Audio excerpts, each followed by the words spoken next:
මට මේ වගේ දෙයක් වුණා නම් ඔයා මෙලහකට ගෙදර ගිහලා හොඳට බුඩි. හැබැයි මං එහෙම නැහැ. මං ඔයාට කොච්චර ආදරේද කියලා පෙන්වන්න තිබ්බ අදහස මගේ වැඩේ සාර්ථක වුණා. ෂි.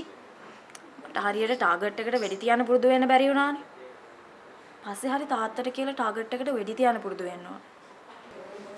ටාගට් එකට වෙඩි තියන්න? ඒ මොකටද වෙඩි තියන්නේ? වෙඩි තියන්නේ ඉතින් මරන්න. මරන්න? කාවද? තිවංකයව. පිස්සු නටන්න නම් එපා. ඔය ළමයා තිවංකව මැරුවයි කියලා කාටද වාසි වෙන්නේ? ඔය ළමයා හිරේයයි. මේ ළමයා තනි වෙයි. ඒ වුණාට ඉතින් තිවංකය මැරෙනවනේ. අනේ මේ නිකන් මෝඩ කතා කියන්න එපා. ඔයාට පුළුවන් දුව මරන්න. හරි හරි බලන් ඉන්නකෝ මම මොකද කරන්න කියලා. මේ එක ටික කරන්න සූදානම් වෙන්න එපා. බුදුබණේ තියෙනවා වෛරයෙන් නොසන්සිදී කියලා.